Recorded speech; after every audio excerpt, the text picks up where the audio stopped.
Greetings, fellow grade 10s. It is still Mr. Shajo here. Look, we are still looking at our functions, right? Now, what is it basically that we are doing now from here? For an example, if you can look at this, now they say the sketch below shows the graph of f of x, which is, ax to the, it's a to the power of x subtract 3, and you're also having your hyperbola graph, which is given by g of x is same as negative 4 over x minus 4. Now, you are given that your A, or rather the value of your A here, it is equals to what? Your value of your A here, it's going to be same as negative 2 and 6. And now they are saying, then on the graph of F and B is a point on graph of G. Okay. Now, let's see, what is it that we are required to do now, firstly, in this particular question? Now, for an example here, they want us to determine what is going to be the domain of F, right? What is going to be the domain of F? Now, when we look at domain, or when we want to find out in terms of what is domain, right? So, in this graph of F, remember the graph of X is this one, right? It's this red one. Let me just write it, draw it in red so that you can see it, right? It's basically this one. I know I haven't drawn it into scale, but this is the graph of F, right? And whenever we are looking at what are our range, what is that we are looking at, right? We are looking in terms of whether is this functioning, isn't it that the function is going to start from your left hand side and it moves to your right hand side. Okay, and this particular arrow here, it shows that this particular graph it's still going to continue to positive infinity. Okay, and then here it also shows that this graph is also going to continue. This is negative infinity, this one is positive infinity. Once again, so this is starting from negative infinity to positive infinity, which means now, if you are looking in terms of what is going to be the domain of F, then the domain of F that you are going to have, it's going to be same as what? This is going to be same as where X is the element of real numbers. Once again, which means starting from negative infinity up until positive infinity. Once again, now basically then that's what we are going to do whenever you are looking at your domain. And remember, domain, it represents your X values, right? So whenever we are looking for your X values, that's what basically you are going to have, right? Now, let's look at, now they are saying they want the range of G, right? Now, remember range, you start downward in your graph and you move upward, right? Whenever they are looking for the graph of G, you always start down and you move upward, right? So what is that you can see for already from here? Can you see that here you are having negative 4? This particular graph of G of X, it is having an asymptote at negative 4, right? So which means it is not going to have any point that is going to be less than negative 4, right? So negative 4, it's the most lowest point, right? So which means starting from downward moving upward, now the smallest point here, it's going to be what? It's going to be negative 4. However, as it moves out upward, right, it's going to continue up until positive infinity, because there's nothing that stops it from moving to the positive direction altogether. So which means now your range in this particular graph, it is going to be same as where your what, this is going to be where your y is the element of real numbers, right? So this is going to be where your y is starting from negative 4, right? This is y is the element of, one can say now this is starting from negative 4 up until positive infinity altogether, right? Up until positive infinity, that's what you are going to have in there, right? Or if you don't want to write it this way, it's going to be where y, right? Y is greater than negative 4, right? Where y is greater than negative 4, that's where you are going to have it in there, right? Okay, this is when y is greater than negative 4, that's what you are going to have as your range. Again, now because the negative 4, it is our asymptote, so this particular graph will never ever cross the asymptote. Now let's look at the next question. Now they say, what is the equation of f, right? Now the equation of f, they say equation of asymptote for graph f, right? Now what is the equation of asymptote for graph f? We are going to start here. Remember, now we are going to start here. 4.1.3, the equation of asymptote for graph f, it's going to be this one, right? Remember, when you're given by f of x, it's same as a to the power of x subtract 3. Now the 3 here acts as an asymptote. And as you can see, this graph of f, it never crosses this negative 3, right? So which means this is going to be where y is equals to negative 3. That is going to be your equation of your asymptote for the graph of f. Are we fine, right? So basically now that's what you are going to have. Now, the next question, 4.1.2, now they want us to show that your value of your 8 same as 3 to the power of negative 1, right? I want you to understand that 3 to the power of negative 1, it is the same as 1 over 3, right? So please don't get carried away now to say, how do I then find the negative 1, right? It's still one and the same thing when you're having 1 over 3. Now, the best way of considering, right, remember the equation here was y is equals to a to the power of x subtracts 3. Now, you're going to substitute, right? And as you're substituting, you're going to substitute the point that lies on the graph of f of x, right? And then the point that lies on this particular graph, it's this point, which is negative 3, negative 2, and also your 6. So where there is y, you're right, going to write 6 is equals to a. Then where there is your x, you're going to write negative 2 minus 3. Can you see that one, right? And then now what else? Then are you going to do that? Then you're going to take the 3 this side, right? And can you see it's negative 3? Then when it crosses that side, which means here we are having 9 is equals to a to the power of negative 2, right? And then now if you want to get rid of the negative exponent, this is same as 9 is equals to 1 over a squared. Can you see that, right? This is still one and the same thing, right? And now that is like that, you can then now cross multiply, which means this is same as 9a squared, it's same as 1, right? Divide by what? You can start by dividing by 9 this side, divide by 9 this side, then which means your a squared is same as 1. It's same as 1 over 9. And then when you say the square root of 1 over 9 here, when you find the square root of both sides, you're going to find out that your value of your a same as 1 over 3 or plus minus 1 over 3, right?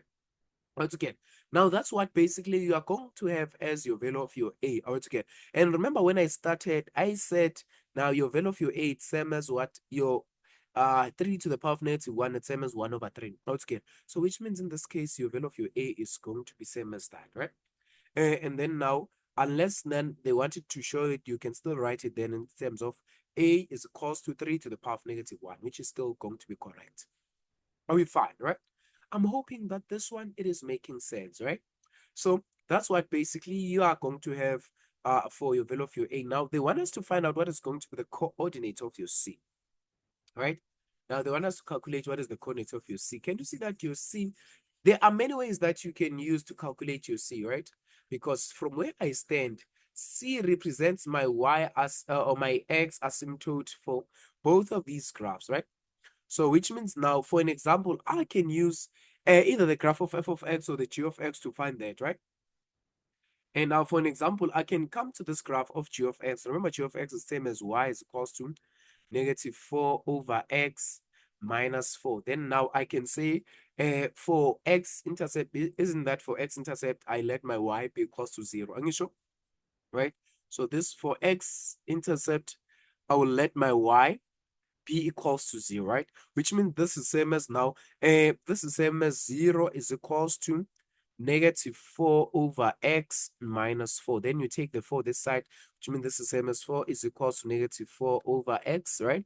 Then when you cross multiply here, this is same as 4x is equals to negative 4, divide by 4 everywhere here, which means your x is going to be same as negative 1, right? So which means therefore your coordinate of your C, it's same as what? It's same as negative 1 and your 0. Are we all fine, right? So basically that's what you're going to have here, which means this is same as negative 1 and also your 0, which is the coordinate of your C. Are we together? Now, so then after they are looking for the coordinates where your f of x, or rather where your g of x, the graph of g of x, it is going to be greater than the graph of f of x, right? Now, where is this graph going to be greater? Now, I want you to, you to understand, right? Now, anything that is going to be great, right? Now, which means we are looking for where the graph of, for an example here, this is going to be above, and then the graph of f of x, it is going to be below, right? And when I speak of above and below, right? Now, for an example, here it must have the most positive value, and this one, it's the less negative values, right? Or the best thing that you can do now from here, isn't that when you interpret the graph in terms of this, you start from your left-hand side, and then you move this way. Now, it's good, right? So can you see that now, starting from here, this graph here, For an example, this graph is graph of g of x here, right? Can you see that you find it below this graph here, right? Can you see that this graph here, it is below, right? Because it's underneath the graph of f of x, this graph of g of x here, right? Only in this position. However, now if you can start just starting from here, then moving this way, right? Moving this upward here, right? Now, I want you to see that this graph of g of x now, it is having much more positive values than the graph of f of x here. Once again, right? So, which means now, starting from here, just before it reaches the asymptote, because the graph of g of x here, it consists of an x asymptote of 0, because when you're having negative 4 over x minus 4, the x here, it's same as plus 0, which means it's having 0 also as an asymptote. Altogether. So which means it's only on this portion, starting from where? Starting at this particular portion here, moving this way just before the 0, right? Altogether. So that's where only the graph of g of x is going to having positive values than the graph of f of x. Altogether, right? So which means it's going to be starting here, which means then when I write this, this is going to be where your x is in between, right? This is going to be where your x is in between.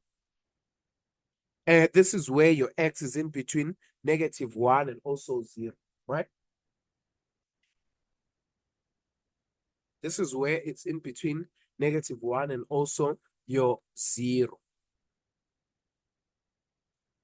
Altogether. So basically now, that's what you are going to have in here, right? I'm hoping that this one, it is making sense. Now, let's look at 4.5.1, right? Now, in 4.5.1, what is it then that you are going to have here? Now, they say the straight line through AC. What is going to be a straight line through AC, right? Now, how do you then find out that, right? Do we have firstly the value of your A? Do we have also the value of your C? Yes. So which means now to find out the straight line through A and also your C, what is that you're going to have? Remember your C, you have the coordinate of C, which is same as -1 and also 0. And then, which means what is that you're going to have now from here? So you are going to just find out firstly what is the gradient, right? This is y2 subtract y1 over this is same as x2 subtract x1. And then what is this one, right? Now, your C, for an example, if let's say, remember this is the gradient between A and C, you can say this is same as 6 subtract 0 divide by this is same as -2, right? This is -2.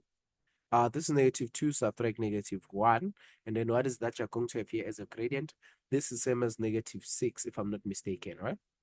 This is same as -6, which is going to be your gradient. And now that you have your gradient between A and C, then you can say y is equals to mx plus c. And then now what is your m? Your m is -6. And then then after that, you are going to substitute 1 point, right? One can substitute 0 and -1 for an example. Or if not, you already know that your y-intercept here, it's going to be this one, right? Let's see. So when you substitute, let's say you substitute -1 and 0, right? Or your 6 and also, yes, -1 and 0. Then where there is x, this is same as 0 is equals to your m, we said it's -6, your x is same as -1 plus your c. Can you see that now? As you are moving that way, then this is negative, this is same as your positive c6. Then when you take it that side, which means the value of your 6 of your c is going to be same as 6, right? So which means the equation of this particular graph, it is same as -6x plus 6. How it again? Oh, -6x minus 6, right? Because the value of your c that we found, it was -6, right? So basically, that's what you are going to have as far as this particular question is concerned, right? And now, after that, now they are saying the axis of symmetry with a negative gradient, right? What is your axis of symmetry? Now, I want you to have an understanding, right? Now that we found this, right? What is axis of symmetry, right? As soon as we say an axis of symmetry in here, what is the first thing that you are going to do now from here? I want us to start by firstly looking at the graph of g of x. It's given by y is equals to -4 or over x. This is going to be -4, right? Now, whenever we are looking for an axis of symmetry, what is that you are taking here? We always take this, right? your x of symmetry, we always take these values here, right? We always take these values in here, isn't it, right? So which means here, this is same as your what? This is same as your y is equals to, this is same as your y. Remember, your x of symmetry same as y is equals to, this is going to be negative into, right? This is going to be same as your x plus q, right? This is same as your x, right? This is same as your x plus your q, right? Or x plus p plus your q altogether. So which means in this case, it's same as what? This is same as your x, right? This is same as your x. This is same as your minus 4 altogether. However, because this is same as your x minus 4, and then now from here, what else then now you're having here from here? This was x negative 4. And then now from here, which means if you are looking at your value of your asymptote here, this is the same as negative 4, isn't it, right? So which means this, since they said the gradient is negative, so this is same as y is going to be same as your negative x and minus 4. Okay. So that's what basically you are going to have in this particular question whenever you are required to find out the gradient of your negative x of symmetry, right? Now, the last question, they say if AB is a horizontal line, calculate the length of AB, right? Now, what is going to be the length of AB? Now, the easier way of calculating the length of AB, I want you to look at this, right? Can you see that in these two